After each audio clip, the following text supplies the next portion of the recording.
তুমি মনে হয় ভুলে গেছো আমি তোমার দিকে তাকিয়ে হাসতেছি, তোমার কাছে আশ্চর্য লাগতেছে, তার চেয়ে বেশি আশ্চর্য লাগতেছে আমার।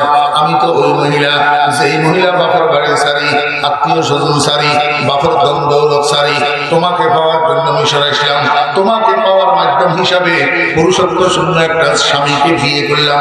সারাটা জীবন এই পুরুষত্ব শূন্য স্বামীর ঘর করলাম।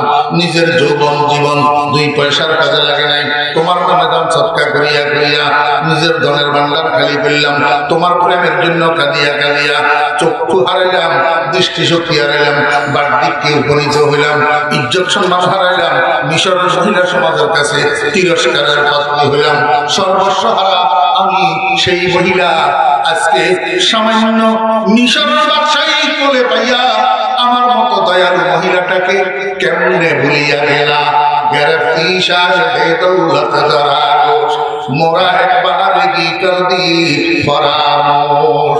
ও ইউসুফ, মিশরের বাদশাহী না কবুল পাইছো বলে আমার মতো দয়ালু মহিলাটাকে মিশরের বাদশাহী পাইয়া কেমনে ভুলিয়া গেলা। আল্লাহ সুবহানাহু ওয়া তাআলা ইরশাদ করেন, ইয়া আইয়ুহাল ইনসান,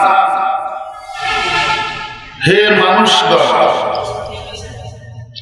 মা গাররাকা, কোন সে বস্তু ধোঁকা দিয়া তোমাকে ভুলাইয়া রাখলো, বিরব্বিকাল কারীম, তোমার দয়ালু প্রভুটাকে।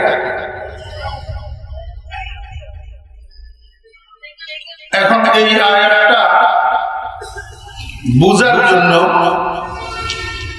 আমি আপনাদের সামনে একটা উদাহরণ পেশ করতেছি। উদাহরণটা একটা ঘটনার একটা অংশ। ঘটনাটাও কোরআন শরীফের ঘটনা। এই পৃথিবীর সবচেয়ে সুন্দরতম শ্রুতি মধুর ঘটনা হযরত ইউসুফ আলাইহিস সালামের ঘটনা। আপনারা ইতিপূর্বে শুনে থাকবেন যে আল্লাহর পয়গম্বর হযরত ইউসুফ আলাইহিস সালামের উপরে আসক্ত ছিল একটা মহিলা, যার নাম ছিল জুলাইখা। জুলাইখা সর্বপ্রথম 18 বছর বয়সে বাপের বাড়িতে ঘুমাইতে যাইয়া একটানা 3 রাত্রি হযরত ইউসুফ আলাইহিস সালামকে স্বপ্নে দেখেছিল। স্বপ্নের মধ্যে ইউসুফ আলাইহিস সালামের অতুলনীয় অবর্ণনীয় রূপ দেখে জুলাইখা পাগল হয়ে গেছে। এই স্বপ্নের মধ্যে জুলাইখা হযরত ইউসুফ আলাইহিস সালাম থেকে ইউসুফ আলাইহিস সালামের পরিচয় লাভ করেছিল। স্বপ্নের মধ্যে ইউসুফ আলাইহিস সালাম জুলাইখাকে পরিচয় দিয়েছিলেন যে আমি মিশরের প্রধানমন্ত্রী, আজিজে মিশর। হযরত ইউসুফ আলাইহিস সালামকে পাওয়ার জন্য জুলাইখা তৎকালীন মুলকে শাম, বর্তমানের সিরিয়া, তার বাপের বাড়ি সারি মিশর চলে এসেছিল। মিশর আসি আজিজে মিশরকে আজিজে মিশরের বাসভবনে পেয়েছে, কিন্তু সেই আজিজে মিশর ইউসুফ আলাইহিস সালাম ছিলেন না, সেটা তৎকালীন আজিজে মিশর ছিল। তৎকালীন মিশরের প্রধানমন্ত্রী যখন হযরত ইউসুফ আলাইহিস সালাম মিশরে প্রবেশও করেননি, তারপরেও জুলাইখার সঠিক পরামর্শ অনুযায়ী জুলাইখা ইউসুফ আলাইহিস সালামকে পাওয়ার মাধ্যম স্বরূপ ওই আজিজে মিশরকে বিয়ে করছে। বিয়ের কিছুদিন পর মিশরের বাজারের মধ্যে একদিন ঘোষণা হলো, এলান হলো যে মিশরের গোলাম বাজারে একটা গোলাম বিক্রি হইতেছে, চন্দ্র সূর্য থেকে সুন্দর। এই খবর পাইয়া জুলাইখা গোলাম বাজারে যাইয়া হযরত ইউসুফ আলাইহিস সালামকে দেখছেন। দেখি আশ্চর্য হইয়া গেছে, কিরে এটা তো আমার সেই স্বপ্ন দেখা বন্ধু। আবার পুনরায় স্বামীর কাছে আসছে, স্বামীর কাছে রিকোয়েস্ট করলো যে তুমি আমাকে এই গোলামটা খরিদ করে দাও। তো স্ত্রীর মন রক্ষার জন্য প্রচুর ধন সম্পদের বিনিময়ে আজিজ মিশর ইউসুফ আলাইহিস সালামকে খরিদ করছে। খরিদ করে জুলাইখাকে জিজ্ঞেস করতেছে, এত চড়া মূল্য দিয়া গোলামটা কেন খরিদ করলা? বলা বলল আজিজ মিশর পুরুষত্ব শূন্য ছিল।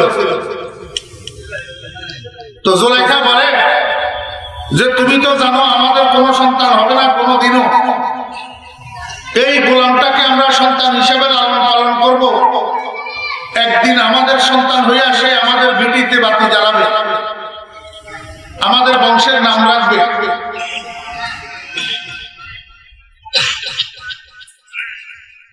এর মধ্যে জুলাইখা যদিও স্বামীকে বুঝ দিছে যে পালক সন্তান হিসেবে লালন পালন করবো, আসলে তো জুলাইখার উদ্দেশ্য পালক সন্তান বানানো ছিল না। জুলাইখা হযরত ইউসুফ আলাইহিস সালামের সাথে প্রেমিকের মতো আচরণ করে, কিন্তু হযরত ইউসুফ আলাইহিস সালাম কোন সময় একবারের জন্য চক্ষু উপরের দিকে উঠাইয়া জুলাইখার চেহারার দিকে তাকাইয়াও দেখে না। জুলাইখা পেরেশান, বন্ধু তো আমার দিকে তাকায় না।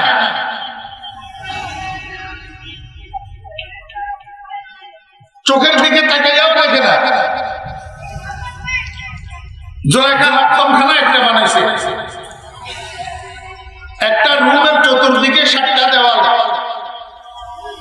প্রত্যেক দেওয়ালের মধ্যে একটা একটা লোহার দরজা। এই হাক্কামখানার মধ্যে হযরত ইউসুফ আলাইহিস সালামকে নিয়ে জুলাইখা ইউসুফ আলাইহিস সালামের কাছে যৌন ক্ষুধা নিবারণের প্রস্তাব রাখছে। যৌন ক্ষুধা নিবারণের যখন প্রস্তাব রাখছে, হযরত ইউসুফ আলাইহিস সালাম বলে, জুলাইখা তুমি মনে হয় আমাকে চিনতে ভুল করছো। বাপ বেবিচারী হলে সন্তানও বেবিচারী হয়। আমার আব্বা বেবিচারী ছিলেন না, শুধু আব্বা নয়, আমি নবুয়তের বংশের সন্তান। ইব্রাহিমের নবুয়তের বাগানের পরিস্ফুটিত একটা পবিত্র ফুল, আমার মধ্যেও আল্লাহ পাক নবুয়তের ভেদ লুপ্ত রেখেছেন। আমার থেকে তোমার এই কামনা কসমিন কালেও পুরা হবে না। যখন ইউসুফ আলাইহিস সালাম অস্বীকার করলেন, জুলাইখার আক্রমণাত্মক ভঙ্গি মনে হয় যেন জোরপূর্বক হইলেও আজকে জুলাইখার কামনা আদায় করে ছাড়বে। হাব ভাব খারাপ দেখা হযরত ইউসুফ আলাইহিস সালাম দরজার দিকে দৌড় দিছে। ইউসুফ আলাইহিস সালাম হাক্কামখানার দরজার দিকে দৌড়ায়, আর জুলাইখা স্টিল দাঁড়াইয়া আছে, নড়াচড়া নাই। মুস্কি মুস্কি হাসে আর মনে মনে কয়, বন্ধু কোথায় যেতেছ? একটা দুইটা না তো 7টা লোহার দরজা, সবগুলা দরজার মধ্যে বাহিরের থেকে লোহার তালা লাগানো। কোথায় জায়গা? আমার থেকে আজকে তোমার বাঁচার উপায় নাই। আল্লাহ পাকের হুকুম পয়গম্বর হযরত ইউসুফ আলাইহিস সালাম দরজা পর্যন্ত গেছেন এবং যাইয়া দরজার উপরে মারছেন একটা লাঠি। আল্লাহ পাক রব্বুল আলামিন বলেন, ওয়াল্লাযীনা জাহাদু ফীনা লানাহদিয়ান্নাহুম সুবুলানা। বান্দা, তোমার শক্তি যেখানে শেষ, সেখানে তোমাকে আমার অপরন্ত শক্তি ধরা দিবে। আল্লাহ পাক বলে, ইউসুফ, আর তো তোমার কিছু করার নাই। একটা লাঠি দেওয়া তোমার শক্তি ছিল, সেটা তুমি করছো। আর আমি আল্লাহ তোমার এই এক লাঠিতে 7টা দরজা একসাথে খুলে দিলাম।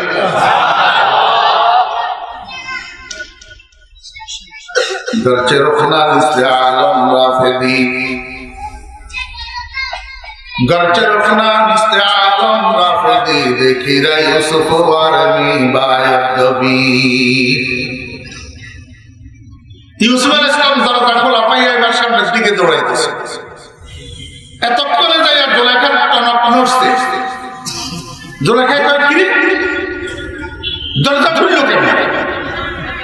আর একটা না তো, সবগুলাই তো খুলে গেছে দেখতেছি, না হলে ইউসুফ সামনের দিকে দৌড়ায় কেন? এবার জুলাইখাও পিছন দিয়া দৌড়াইতেছে। দৌড়াইতে দৌড়াইতে জুলেখা ইউসুফ আলাইহিস সালামকে ধরতে পারে নাই, তবে কাছাকাছি চলে গেছে। কাছাকাছি যাইয়া পিঠের উপরে খামসি মারছে। জুলেখার খামসির মধ্যে ইউসুফ আলাইহিস সালামের জামার একটা টুকরা ছিঁড়ি আসি গেছে, তারপরে ইউসুফ আলাইহিস সালামকে রোকাইতে পারতে পারে। দুজন এট এ টাইম যাইয়া পৌঁছাইছে শেষ দরজা। সেখানে যাইয়া দেখে জুলেখার স্বামী আজিজে মিশর দণ্ডায় মারা। আজিজ মিশরকে সামনে পাইয়া জুলেখায় আগে কথা বলে উঠছে। জুলেখা কয়, হে আজিজ মিশর, এই বাচ্চাটা বড় বেয়াদব, এই বাচ্চাটা তোমার স্ত্রীর সাথে ফষ্টি করতে চাইছে। আমি তোমার কাছে এর কঠিন শাস্তি দাবি করতেছি, অথবা তোমার কাছে দাবি করতেছি বাচ্চাটাকে তুমি জেলখানায় ঢুকে যাবে। আল্লাহর নবী হযরত ইউসুফ আলাইহিস সালাম কয়, মিথ্যা কথা, আমি কিছু করি নাই। সে আমার থেকে কামনা আদায় করার চেষ্টা করছে, আর আমি নিজেকে রক্ষা করার জন্য দৌড়াইতে দৌড়াইতে এই পর্যন্ত এসেছে। আজিজে মিশর তো বিমূঢ় হয়ে রয়েছে। কিরে, এদের দুইজন তো মা আর সন্তান। আরে পালক সন্তান হলে তো সন্তান হয়, মা তো মা। অতএব মা আর বেটা একজনের বিরুদ্ধে একজনের অন্তত এই অভিযুক্ত করতে পারে না। এখন কাকে বিশ্বাস করবে? আজিজ মিশর কি সিদ্ধান্ত নিবে, কি ফয়সালা দিবে? এই সময়ের মধ্যে চিল্লাচিল্লির আওয়াজ শুনি পার্শ্ববর্তী এক প্রতিবেশী মহিলা একটা দুধের শিশুকে কোলে লইয়া সেখানে তামাশা দেখার জন্য আসছে। আল্লাহ পাক ওই দুধের শিশুর জবান খুলে দিয়েছেন। দুধের শিশু কয়, আজিজে মিশর, আমি আপনাকে একটা মূলনীতি শিক্ষা দিয়ে দিতেছি। এই মূলনীতির উপরে ভিত্তি করে এই মামলার নিষ্পত্তি করা আপনার জন্য সহজ হবে। আপনি আপনার গোলামের জামাটা পরীক্ষা করুন, সামনের দিক থেকে ছিঁড়া না পিছনের দিক থেকে ছিঁড়া। যদি সামনের দিক থেকে ছিঁড়া হয় তাহলে আপনার স্ত্রী নির্দোষ, সমস্ত দোষ এই গোলামের। আর যদি পিছনের দিক থেকে ছিঁড়া হয় তাহলে দোষ সম্পূর্ণ আপনার ম্যাডামের, ইউসুফের কোনো দোষ নাই। আজিজ মিশর ইউসুফ আলাইহিস সালামের চতুর্দিকে ঘুরি দেখলো জামা পিছনের দিক থেকে ছিঁড়া। তখন আজিজ মিশরের বুঝতে আর বাকি রইল না যে দোষ তো আমার ম্যাডামের। এই জন্য ম্যাডামকে কয়, জুলেখা, সম্পূর্ণ শয়তানি তোমার, অতএব তুমি তোমার অপকর্মের জন্য তোমার রবের কাছে ক্ষমা প্রার্থনা করো। আর তোমরা মহিলাদের ষড়যন্ত্র বড় জঘন্য হয়ে থাকে। ইউসুফ, তুমি এইগুলা নিয়ে চিন্তা করিও না, এগুলার থেকে তুমি বিমুখ থাকো। আমি বুঝতে পারছি তোমার কোনো দোষ নাই। আমার ভাইয়েরা, মুস্তাফা শেষ চলে গেল, সবাই আপন আপন জায়গায়, আপন আপন দিকে থামি গেল কার্যক্রম। কিন্তু জুলেখা থামে নাই। জুলেখার স্বামীকে ফুসলাইতে শুরু করছে বারবার, সকাল বিকাল দুপুর খালি বলতেই আছে যে তুমি গোলামটাকে শাস্তি দিলে না, আমার কথা বিশ্বাস করলে না, গোলামের কথা বিশ্বাস করলে। আমি তোমাকে বললাম বাচ্চাটাকে জেলখানায় ঢুকে দেওয়ার জন্য, তুমি আমার কথাটা মানলে না। শেষ পর্যন্ত নিরপরাধ জানা সত্ত্বেও ম্যাডামকে খুশি করার জন্য আজিজ মিশর হযরত ইউসুফ আলাইহিস সালামকে জেলখানায় ঢুকেছে।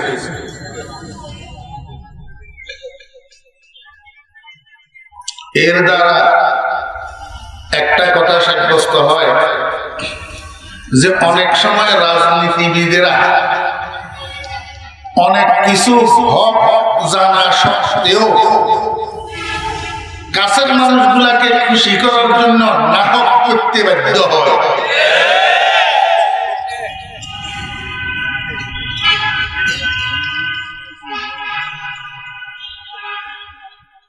সত্য জানার পরেও, লিগ্যাল জানার পরেও,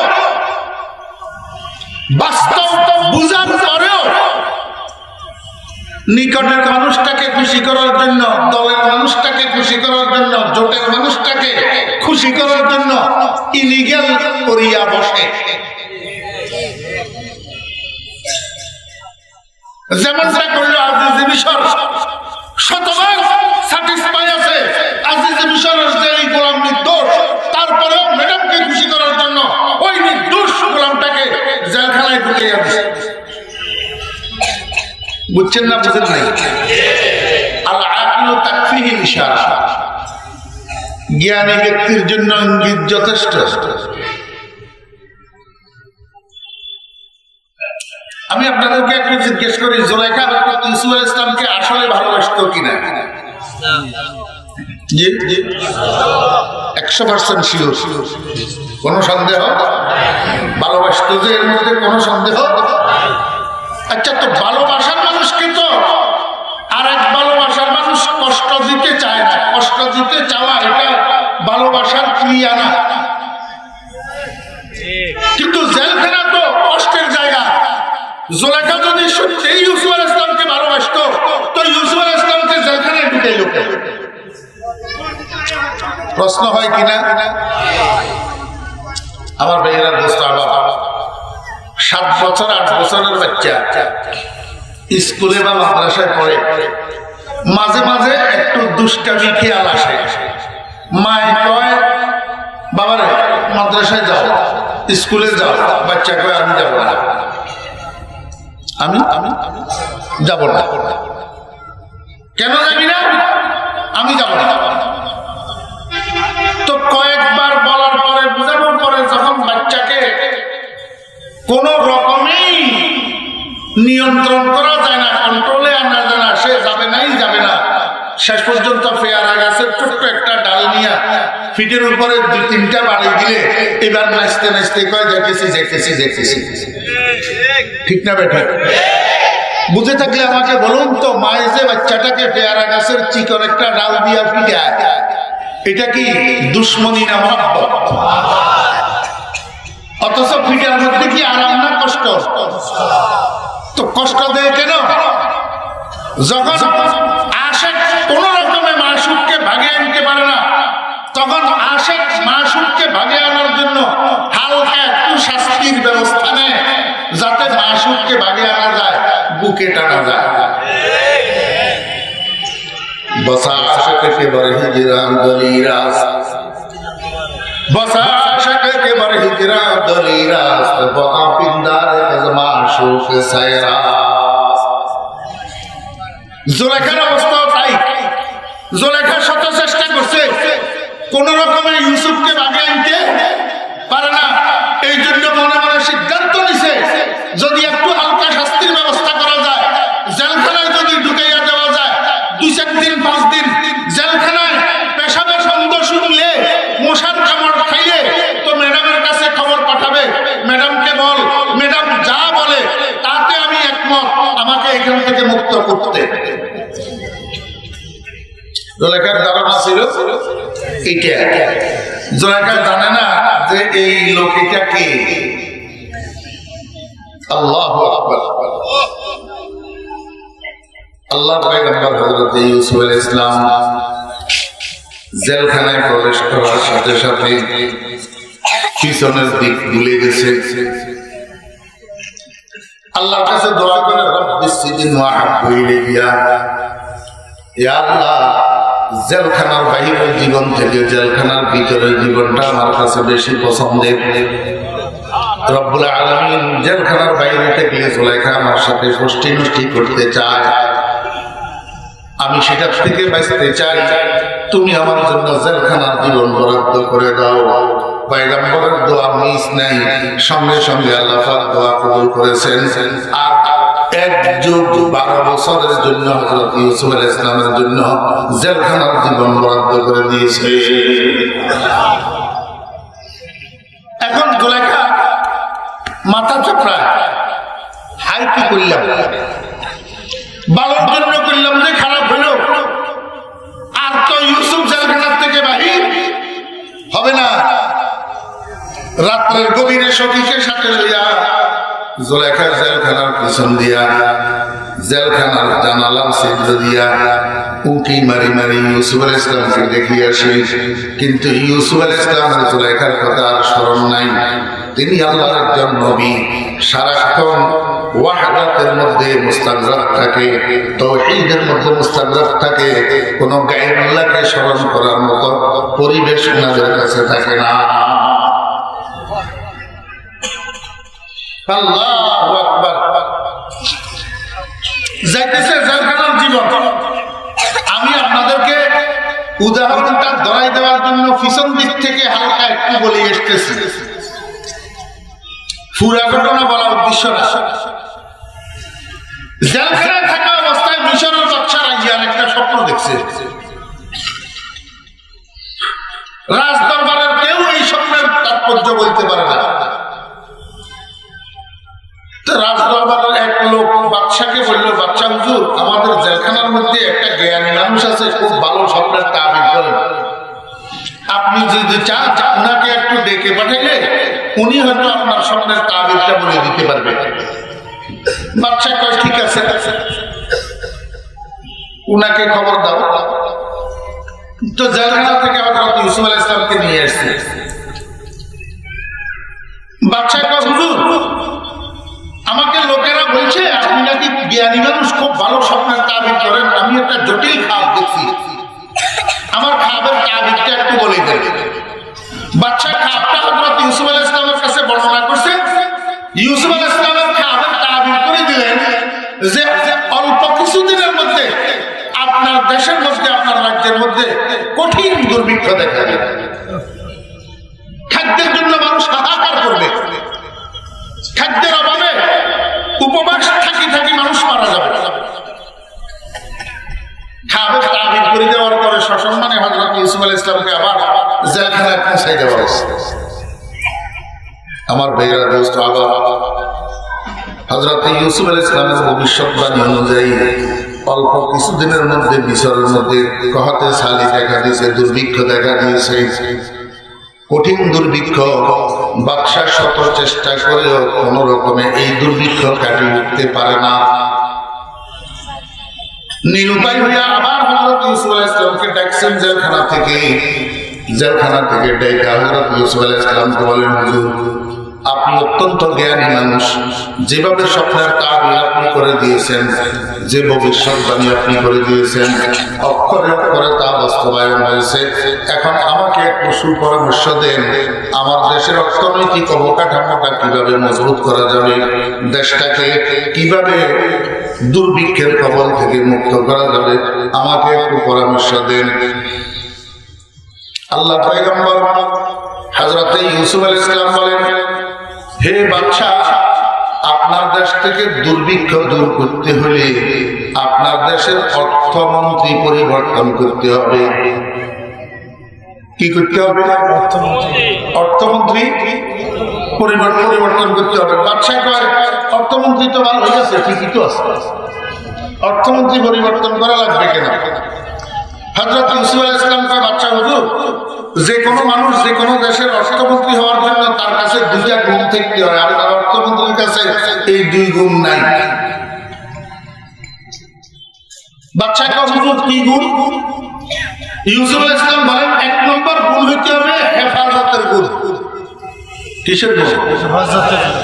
হেফাজত মানে লুট করা,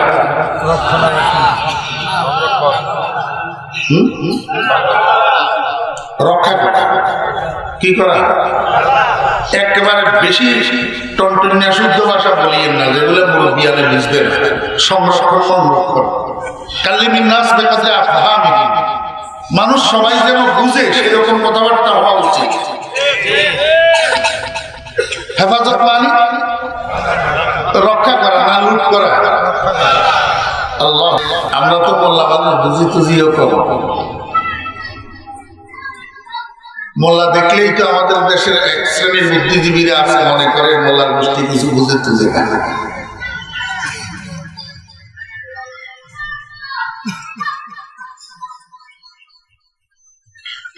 হযরত ইউসুফ আলাইহিস সালাম দুই গুণের কথা বললেন, আর বাদশাকে হুজুর বলছেন তো ভালো, কিন্তু 12 বাড়ি গৃহস্থ, 13 বাড়ি চোর, জায়গার নাম হারামখোর, এই দুই গুণের লোক আমি পাবো কোথায়?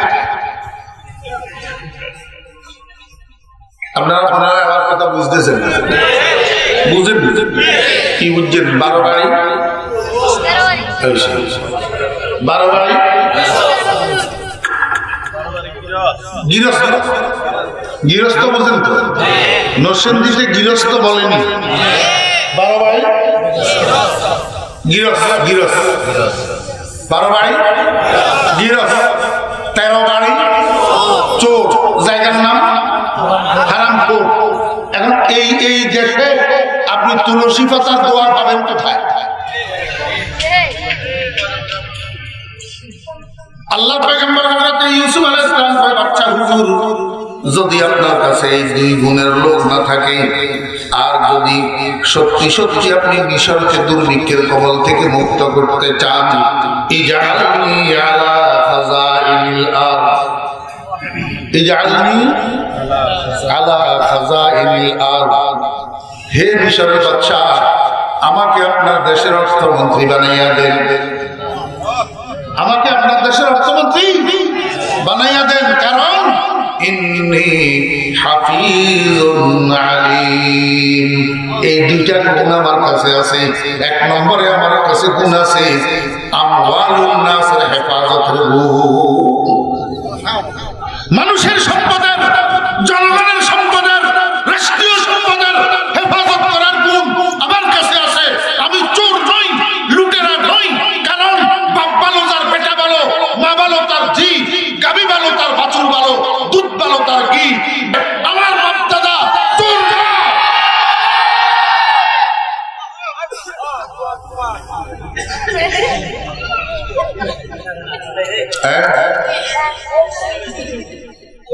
ইউসুফ আলাইহিস সালামকে আমার আব্বা ইয়াকুব ভিটাও চোর না, কি কর?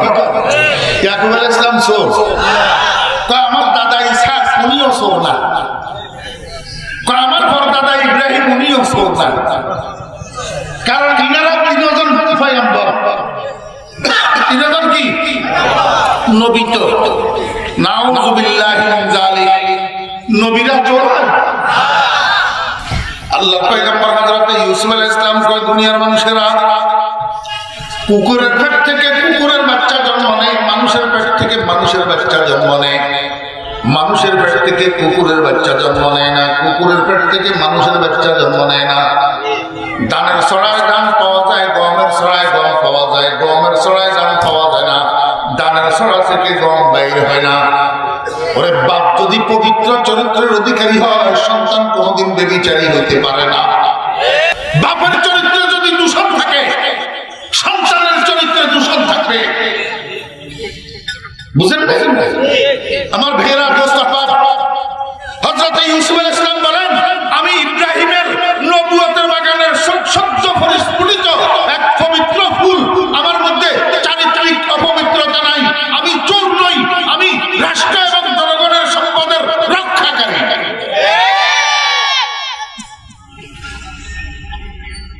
দুই নম্বর,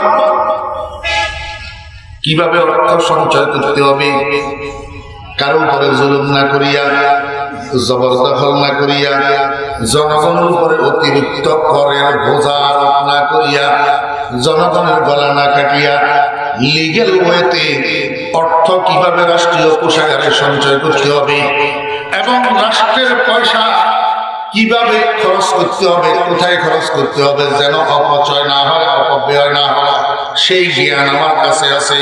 কারণ আমার কাছে আরশের সম্পর্ক, আমার সাথে জিবরাইলের সম্পর্ক, আমার কাছে যেই জ্ঞান আছে সেটা মৌলিক জ্ঞান, সেটার মধ্যে কোনো ভেজাল 2 নম্বর জ্ঞান নাই।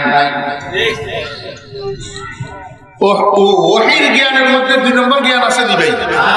ভেজালিয়া জ্ঞান আছে নি? আল্লাহ পয়গম্বর হযরত ইউসুফ আলাইহিস সালাম এই কথা বলার সাথে সাথে মিশরের বাদশারা ইয়ান কয়, মিশরের বাদশারা ইয়ান কয়, আমি মিশরের বাদশা ঘোষণা দিচ্ছি যে এখন থেকে মিশরের অর্থমন্ত্রী ইউসুফ ইবনে ইয়াকুব। দিছে বানায়, কি বানায় দিছে? অর্থমন্ত্রী। তাফসীরের মধ্যে লিখতেছে, তারিখের মধ্যে লিখতেছে, হযরত ইউসুফ আলাইহিস সালাম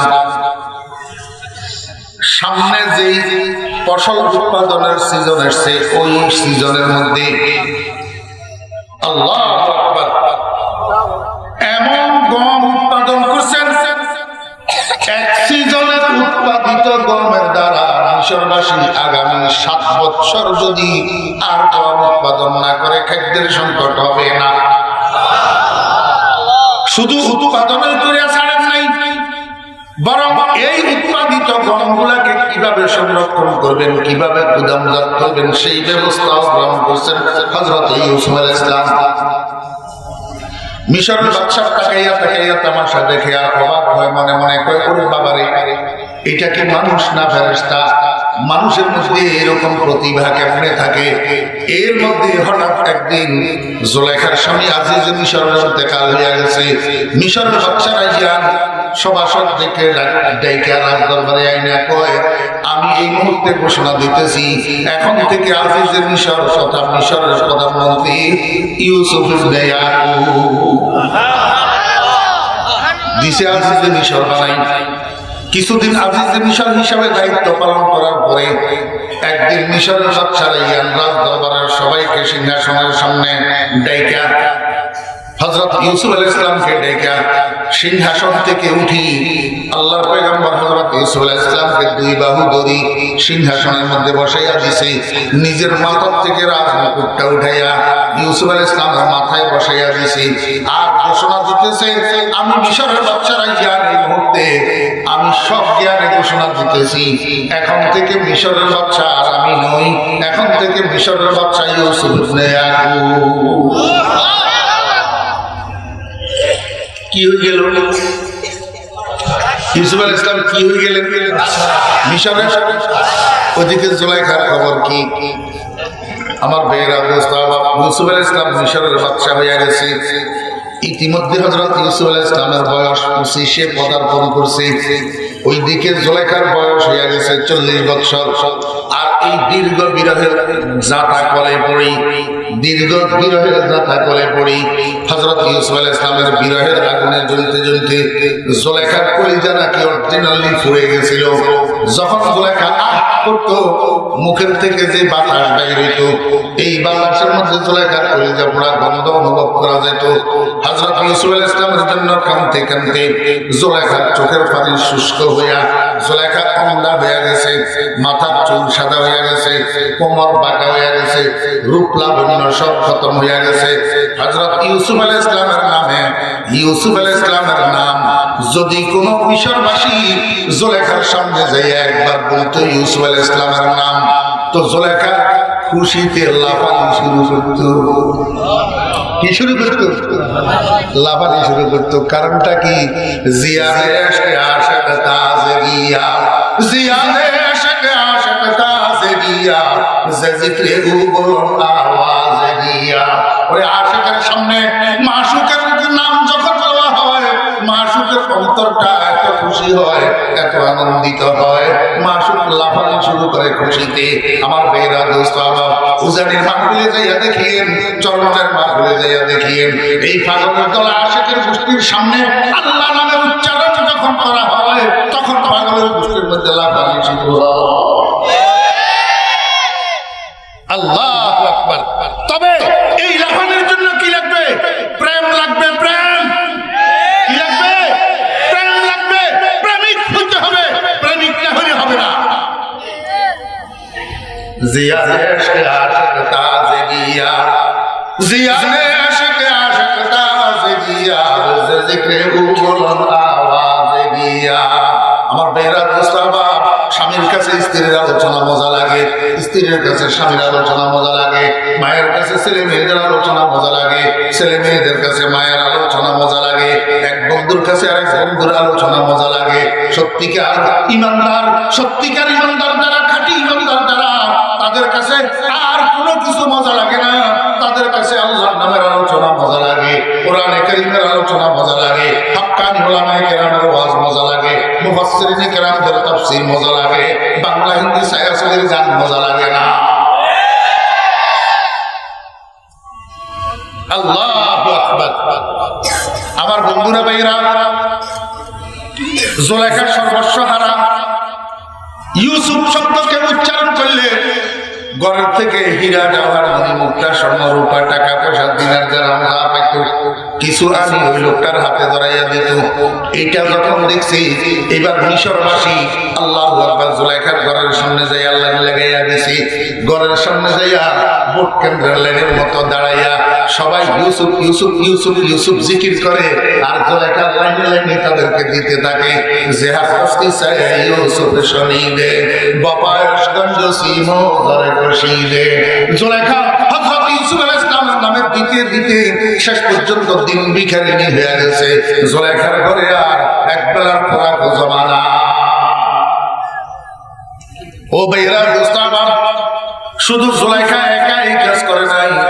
আপনারা ইতিহাস দেখেন, মুহাম্মদুর রাসূলুল্লাহ সাল্লাল্লাহু আলাইহি ওয়াসাল্লামের আশিক, আল্লাহর পয়গম্বরের আশিক হযরত আবু বকর সিদ্দিক রাদিয়াল্লাহু আনহু অবস্থা কি? রাসূল আকরাম সাল্লাল্লাহু আলাইহি ওয়াসাল্লাম গুজওয়ে তবুকের জন্য চাঁদা চেয়েছেন। আবু বকর গেছে ঘরের দিকে মাল আনার জন্য, ওমর গেছে ঘরের দিকে মাল আনার জন্য। হযরত ওমর ফারুক রাদিয়াল্লাহু আনহু মনে মনে কয়, আবু বকর আজকে তুমি আর এক নম্বর হইতে পারবে না, কোন সময় প্রতিযোগিতায় তোমার সাথে পারি না, তুমি এক নম্বর হয়ে যাও, আমি এক নম্বর হইতে পারি না। আজকে আর তুমি এক নম্বর হইতে পারবে না, কারণ নবীজিকে যেই মাল আমি চাঁদা দিতে পারবো সেই মাল তুমি চাঁদা দিতে পারবে না। দুজন ঘরের দিকে গেছে, কিছুক্ষণ পরে দেখা যায় হযরত ওমর ফারুক রাদিয়াল্লাহু আনহু বস্তা একটা মাথার উপরে লইয়া হুজুর পাক সাল্লাল্লাহু আলাইহি ওয়াসাল্লামের দরবারে উপস্থিত। আল্লাহর হাবিব জিজ্ঞেস করে, ওমর ঘরের জন্য ঘরওয়ালাদের জন্য কি রাখি এসছো? আল্লাহর দ্বীনের জন্য কি নিয়ে এসছো? হযরত ওমর ফারুক রাদিয়াল্লাহু আনহু কয়, ইয়া রাসূলুল্লাহ, আমার ঘরের সমস্ত মাল সম্পদগুলোকে দুই ভাগ করছি, এক ভাগ ঘরের জন্য রাখি এসেছি, আরেক ভাগ আল্লাহর দ্বীনের জন্য নিয়ে এসেছি।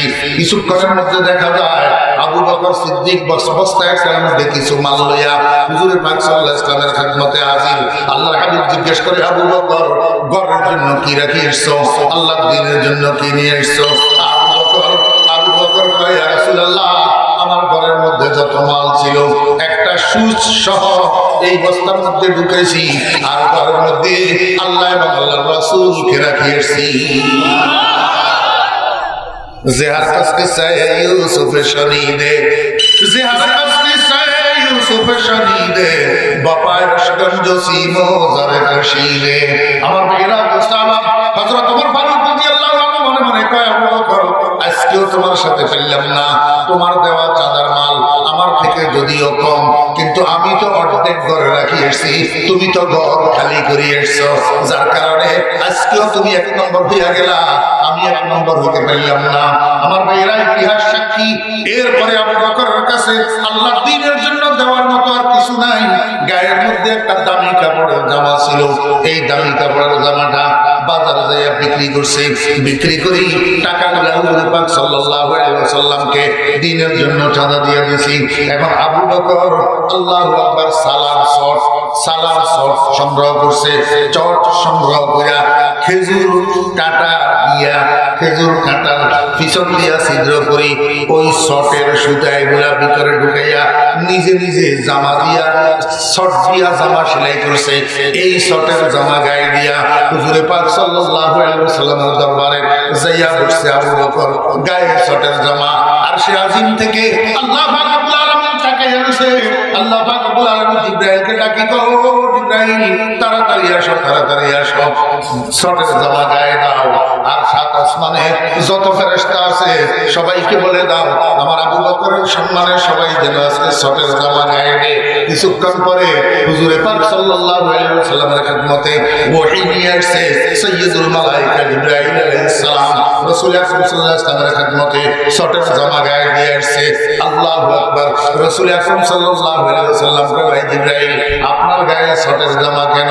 জিবরাইল কয়, ইয়া রাসূলুল্লাহ, শুধু আমার গায়ে না, আপনার আবু বকরের কারণে আল্লাহ পাক সাত আসমানের সব ফেরেশতারে আজকে শটের জামা গায়ে দেওয়াইয়া দিয়েছে। জিহাদ কসকে চাই ইউসুফের শনিদে বাপায়শগঞ্জ সিমো ঘরে কশিদে। ও বেরা দোস্তাবা, এক কথায় জুলাইখা সর্বস্ব হারা। এখন মিশরের বাজারের গলি দিয়া পাগলের বেশে জুলাইখা হাঁটে, আর ছোট ছোট বাচ্চারা পিছনের দিক থেকে জুলাইখা পাগলি গইয়া ডিম মারে। আসলে তো জুলাইখা পাগল হয় নাই, জুলেখার মেন্টালিটির কোনো ডিস্টার্ব ছিল না। তারপরেও আল্লাহ পাক রব্বুল আলামিন পাগলি নির্বেশে তাকে মিশরের বাজারে দিলেন কেন?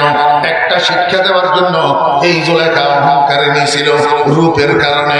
ইউসুফ আলাইহিস সালামের যুগে ইউসুফ আলাইহিস সালামের থেকে সুন্দর কোনো পুরুষ যেমনি ভাবে ছিল না, জুলেখার থেকে সুন্দরী কোনো মহিলা ছিল না।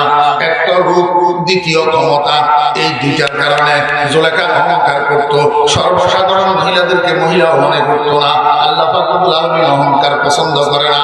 এই জন্য জুলেখাকে জীবদ্দশায় এই পাগলিনী বানাইয়া পাগলিনীর বেশে মিশরের বাজারে আল্লাহ পাক ঘুরাইছে।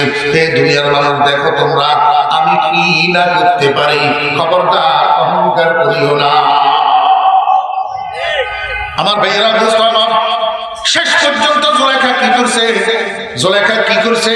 যেই রাস্তা দিয়ে হযরত ইউসুফ আলাইহিস সালাম আসা যাওয়া করে, সেই রাস্তার পাশে ঝুপড়ি একটা বানিয়েছে। ঝুপড়ি, এই ঝুপড়ির মধ্যে বসে বসে নাদারাত গায়রে ইউসুফ বাদা জবানস নাবুদে গায়রে উআরা মাজানস খেয়ালে রোয়ে ইউসুফ ইয়ারে উবুদ আমি সে খাতরে আফকার উবুদ। রাত দিন 24 ঘন্টা জুলেখা ঝুপড়ির মধ্যে বসে বসে ইউসুফ ইউসুফ ইউসুফ ইউসুফ ইউসুফ জিকির করে। কেন জিকির করে? আল্লাহু আকবার। জুলেখা এই পোড়া অন্তরে ইউসুফ শব্দটা যত উচ্চারণ করে তত শান্তি লাগে। আল্লাহ কো আমার প্রেমিক ইমানদাররা, ওয়াল্লাযিনা আমানু তাতমাইন্নু কুলুবুহুম বিযিকরিল্লাহ, আলা বিযিকরিল্লাহি তাতমাইন্নুল কুলুব। আমার আশিক ইমানদাররা রাত্রে 4টার সময় ঘুম থেকে উঠি তাহাজ্জুদের নামাজ পড়ি, যখন আমার জিকির করার জন্য বসে লা ইলাহা ইল্লাল্লাহ, তাদের কলিজাটা এরকম ঠান্ডা হয়। ওরা দুনিয়ার হাফতে প্রেমের বাদশাহী যদি তাদের পায়ের কাছে আনি দেওয়া হয়, আমার বান্দা আমার জিকির পাইয়া যেরকম খুশি হবে, হাফতে প্রেমের বাদশাহী পাইয়া সেরকম খুশি হবে না। জুলেখা ঝুপড়ির মধ্যে বসে বসে ইউসুফ ইউসুফ ইউসুফ ইউসুফ জিকির করে। আর কীর্তন সরে একদিন হযরত ইউসুফ আলাইহিস সালাম ঘোড়ার পিঠে সাওয়ার হইয়া এক জায়গায় যাইতেছিলেন। জুলেখার ঝুপড়ি বরাবর যখন গেছে, ওই জুলেখার ইউসুফ ইউসুফ জবার শব্দ হযরত ইউসুফ আলাইহিস সালামের কর্ণগোচর হইছে। হযরত ইউসুফ আলাইহিস সালাম ঘোড়ার লাগাম টানে ধরছে। ব্যাপারটা কি? এই আওয়াজ কোথা থেকে আসে? ঘোড়ার থেকে নামছেন, বুঝতে পারছেন ঝুপড়ির থেকে আওয়াজ আসতেছে। ঝুপড়ির দরজায় যাইয়া ভিতরের দিকে তাকাইয়া দেখে বুড়ি মহিলা একটা পাগলিনীর বেশে নিচের দিকে তাকাইয়া তাকাইয়া ইউসুফ ইউসুফ করতে আছে। হযরত ইউসুফ আলাইহিস সালাম অনেকক্ষণ দাঁড়াইয়া দেখি চেষ্টা করছে বুড়িটাকে চিনার জন্য, কিন্তু কোনোভাবে হযরত ইউসুফ আলাইহিস সালাম বুড়িকে চিনতে পারে না। এই জন্য হযরত ইউসুফ আলাইহিস সালাম সামনের দিকে আর না যাইয়া ঘোড়াটাকে ঘুরাইয়া আবার দরবারে গেছেন। সিপাহী একটা পাঠাইছেন, ও সিপাহী অমুক জায়গায় রাস্তার পাশে একটা ঝুপড়ি আছে, এই ঝুপড়ির মধ্যে বুড়ি মহিলা একটা বসি ইউসুফ ইউসুফ করতেছে। না জানি বুড়িটাকে আর যে ইউসুফকে ডাকে সেই বাকে। তুমি একটা কাজ করো, এই বুড়িটাকে হাতে ধরি আমার সিংহাসনের সামনে আনিয়া দাঁড় করাইয়া দাও। হযরত ইউসুফ আলাইহিস সালামের নির্দেশ অনুযায়ী সিপাহী ঝুপড়ির মধ্যে যাইয়া জুলেখাকে হাতে ধরি আমি হযরত ইউসুফ আলাইহিস সালামের সিংহাসনের সামনে দাঁড় করাইয়া দিছি। আল্লাহর পয়গম্বর হযরত ইউসুফ আলাইহিস সালামের নজর যখন জুলেখার চেহারার উপরে পড়ছে, সঙ্গে সঙ্গে জুলেখার দুই চোখের মধ্যে দৃষ্টি শক্তি আসে গেছে। আমার ভাইয়েরা বুঝতাবা, এখন ইউসুফ আলাইহিস সালাম জুলেখাকে দেখতেছে, জুলেখাও ইউসুফ আলাইহিস সালামকে দেখতেছে, কিন্তু দুজনের দেখার মধ্যে বেশ কম কি ইউসুফ আলাইহিস সালাম এতক্ষণ দেখতেছে কিন্তু বুড়ির চিনতে পারে না। জুলেখার দৃষ্টি শক্তি পাওয়ার পরে সাথে সাথে ইউসুফ আলাইহিস সালামের চেহারার উপরে পড়ছে নজর। এক সেকেন্ড লাগে নাই, ইউসুফ আলাইহিস সালামকে চিনতে পেরেছে। শুধু চিনতে পেরেছে তা নয়, জুলেখার মনে মনে করে ব্যাপারটা কি, এটা তো মিশরের বাদশার সিংহাসন, আমার বন্ধু এই সিংহাসনে আসলো কিভাবে? তাহলে বুঝাই যায় এখন আমার বন্ধু মিশরের বাদশা হয়ে গেছে। এই খুশিতে জুলেখার ঠোঁটের মধ্যে একটা মুস্কি হাসি ফুটে উঠছে। এই মুস্কি হাসিটা হযরত ইউসুফ আলাইহিস সালামের জন্য আশ্চর্যের কারণ হয়ে গেছে। হযরত ইউসুফ আলাইহিস সালাম আশ্চর্য বোধ করিয়া জুলেখাকে জিজ্ঞেস করে, যে বাসফন্দি দানশ ইউসুফ আগাবেকার, যে বাসফন্দি দানশ ইউসুফ আদব কর আজু নাম নিশানে ওই তলব কর। ও বুড়ি, কে তুমি, কোথায় তোমার বাড়ি, কি তোমার পরিচয়, কি তোমার নাম? তোমাকে তো আমি চিনি না, জানি না। তুমি জানাশোনা মানুষের মতো, পরিচিত মানুষের মতো আমার দিকে তাকিয়ে হাসলা কেন? আমার কাছে তো আশ্চর্য লাগতেছে।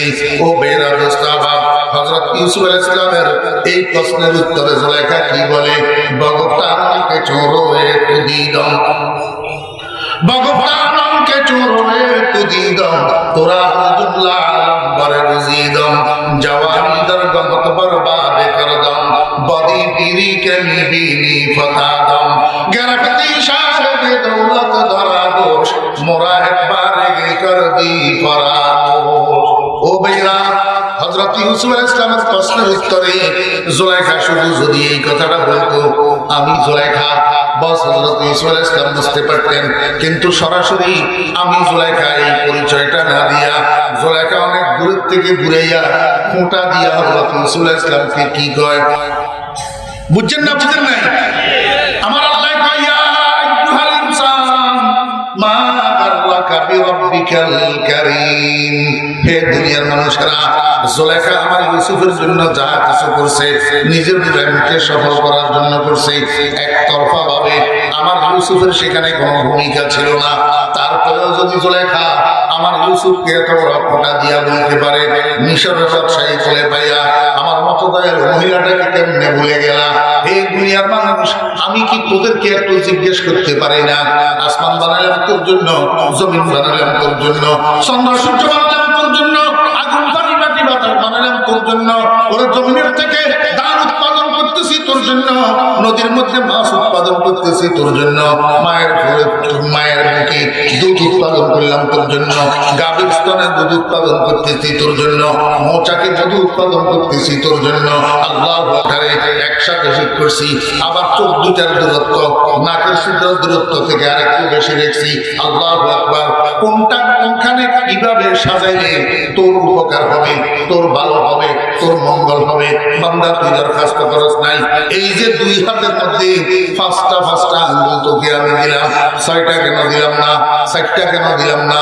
জীবনেও তো কোনোদিন গবেষণা করে দেখিস নাই। এই যে 5টা আঙ্গুল দিছি, 5টা আঙ্গুল, এটা 4টা বর্ণ। আল্লাহু আকবার, এই দেখেন, এটা আলিফ, এটা প্রথম লাম, এটা দ্বিতীয় লাম, বাকি দুটাকে একসাথে করলে গোলহা। এই দেখেন, এটা প্রথম লাম, এটা আলিফ, এটা প্রথম লাম, এটা দ্বিতীয় লাম, বাকি দুটাকে একসাথে করলে গোলহা। আল্লাহ আল্লাহ আল্লাহ আল্লাহ।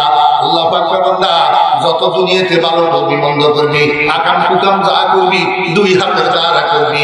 এই পাঞ্জার দিকে, দুই হাতের পাঞ্জার দিকে তাকাইলে আমি আল্লাহর নামটা যেন তোর চোখে পড়ে, আমার কথা তোর স্মরণে যেন আসে। আমার ভয়ে মদের গেলার যেন তোর হাতের থেকে পড়ে যায়, আমার ভয়ে ঘুষের টাকা যেন তোর হাতের থেকে পড়ে যায়, আমার ভয়ে অন্যকে আঘাত করার তলোয়ার আর স্টিকার রিভলভার যেন তোর হাতের থেকে পড়ে যায়। এই দুই হাতের দিকে তাকাইলে আমি আল্লাহর কথা তোর যেন স্মরণ আসে। সূরতে নকশে আলাহি খুদ তুই, সূরতে নকশে আলাহি খুদ তুই, আর আসিয়া কামাহি তুই। আল্লাহ পাক রব্বুল আলামিন কয়, বান্দা, 5টা আঙ্গুল তোকে দিয়েছি, 5টা আঙ্গুলের সাইজ সমান নাই। একটা সবচেয়ে লম্বা, আর একটা তার চেয়ে খাটো, আর একটা তার চেয়ে খাটো, আর একটা তার চেয়ে খাটো, আর একটা সবচেয়ে খাটো। এই যে এক একটার এক এক সাইজ দিয়া 5টা আঙ্গুল কেন দিছি তুই জানাস নি বান্দা?